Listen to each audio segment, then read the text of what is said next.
Pagbasa gikan sa basahon ni Sirach. Kung gusto ikaw, makahimo ikaw pagtuman sa mga kasuguan sa Ginoo. Makahukom ka kung magmatinumanon ka ba kaniya o dili. Gibutang niya ang kalayo ug ang tubig diha sa imong atubangan. Kabuta og kuhaa ang bisan unsa nga higustuhan mo. Gipapilian kanimo ang kinabuhi ug ang kamatayon. Maimo kadtong bisan unsa ang imong pilion. Ang kaalam o gahom sa Ginoo dako ug nagtan-aw siya sa tanang butang. Nasayod siya sa tanan nga buhaton sa usa ka tawo ug nagbantay siya kanila nga mahadlokon kaniya. Wala gayud siya magsugo kang bisan kinsa sa pagkadautan ni nagtugot siya kang bisan kinsa sa pagpakasala. Pagbasa gikan sa unang sulat ni San Pablo ngadto sa mga taga-Korinto. Niadtong mga hamtong na sa ilang kinabuhing espirituhanon, gigamit ko ang makinaadmanong mga pulong, apan dili kinaadman nga iya niining kalibutana, ni sa mga nagmando niining kalibutana, kansang gahom nagkahanaw na. Ang kinaadman nga akong gitudlo mao ang tinagong kinaadman sa Dios nga iyang gililong sa tawo, apan gipili niya alang sa atong himaya, bisan pa sa wala pa himua ang kalibutan. Ug walay pangulo ni ining kalibutana nga nasayod sa maong kinaadman, kay kung nasayran pa nila kini, dili unta nila ilansang sa krus ang Ginoo sa himaya. Hinuon, sumala sa giingon sa kasulatan, ang wala makita ug madungog sa tawo, ang wala gayud palandunga sa tawo nga mahitabo, mao ang giandam sa Dios ni adtong nahigugma kaniya.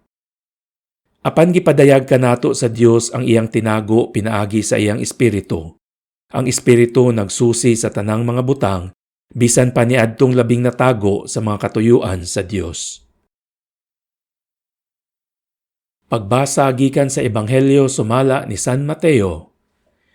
Si Jesus miingon sa iyang mga tinun-an, ayaw ninyo huna-hunaa nga mianhi ako aron pagsalikway sa balaod ni Moises ug sa mga pagtulun-an sa mga propeta. Wala ako muanhi aron pagsalikway niini, kundili aron paghatag niini sa hustong kahulugan. Timan ikini, samtang may langit pa og yuta, bisan ang labing gamay nga kudlit o ang labing jutay nga bahin sa balaod, dili gayud sayluan hangtod matuman ang tanan. Busa ang dili magtuman bisan sa labing gamayng bahin sa kasuguan ug magtudlo sa uban sa pagbuhat sa ingon, mahimong labing iwit sa gingharian sa langit. Apan ang magtuman sa balaod ug magtudlo sa uban sa pagbuhat sa ingon, mahimong dako sa gingharian sa langit. Busa mag-ingon ako kaninyo nga dili kamo makasulod sa gingharian sa langit kung ang inyong pagtuman sa kabubuton sa Dios sama lamang sa gihimo sa mga magtutudlo sa balaod ug sa mga Pariseo. Nasayod kamo nga ang mga tawo giingnan kaniadto, ayaw pagpatay, ang makapatay taralon sa hukmanan. Apan sultihan ko kamo nga ang masuko sa iyang isig katawo dadon ngadto sa maghuhukom ug ang maghingalag kuanggol sa iyang isig katawo taralon ngadto sa labawng hukmanan. Ug bisan kinsa nga moingon nga buang ang iyang isig katawo, malagmit nga maiagom sa kalayo sa impyerno.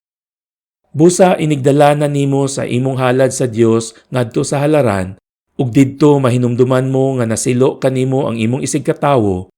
Biyai ang imong halad at tubangan sa halaran, ug adtua dayon ang imong isig katawo, ug pakig-uli una kaniya.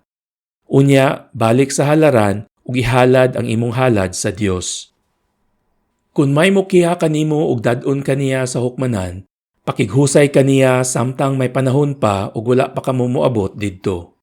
Kay kun kamo moabot na sa hukmanan, itugyan kaniya sa huwes, ug ang huwes motugyan kanimo sa pulis, ug ibalhog ka sa bilangguan. Ug timan ikini, bilangguon ka didto hangtod kabayran mo sa hingpit ang imong multa. Nakadungog kamo nga giingon kaniadto, ayaw panapaw. Apan karon sultihan ko kamo nga bisan kinsay mo tan-aw sa usa ka babayi uban sa laway nga huna-huna, nakapanapaw na kaniya sulod sa iyang kasing-kasing. Busa kun ang imong tuong mata makaangin kanimo sa pagpakasala, lugita kini og ibaylibag kay mas maayo pa kanimo nga kawad-an ang imong lawas og usa ka bahin kaysa itambog ang tibuok mong lawas ngadto sa impyerno. Kung ang imong tuong kamot makaangin kanimo sa pagpakasala, putla kini og ibalibag. Mas maayo pa kanimo nga kawad-an ka og usa ka kamot kaysa itambog ang tibuok mong lawas ngadto sa impyerno. Giingon usab kaniadto, ang makigbulag sa iyang asawa kinahanglan nga maghatag kaniya og sinulat nga pahibalo sa pakigbulag. Apan karon sultihan ko kamo nga ang mubulag sa iyang asawa nga wala magluib kaniya, makasala kay siya man ang makaangin sa iyang asawa sa pagpanapaw kung ang asawa magminyo pag-usab, ug ang mga asawa kaniya makapanapaw usab. Nakadungog usab kamo nga giingnan ang atong katigulangan kaniadto. Ayaw pakyasa ang imong panaad, kundili tumana ang imong gipanumpa sa Ginoo nga imong buhaton. Apan karon sultihan ko kamo, ayaw gayud panumpa kung ikaw manaad. Ayaw panumpa sa langit, kay ang langit mao ang trono sa Dios. Ni sa yuta, kay ang yuta mao ang iyang tumbanan. Ni sa Jerusalem, kay kini mao ang syudad sa halangdong hari. Ayaw kamo panumpa bisan gani sa inyong ulo, kay dili man kamo makapaputi o makapaitom sa usa ka lugas nga buhok. Ingna lamang oo o dili, kay kun mo kapin pa niini, kana gikan na sa yawa.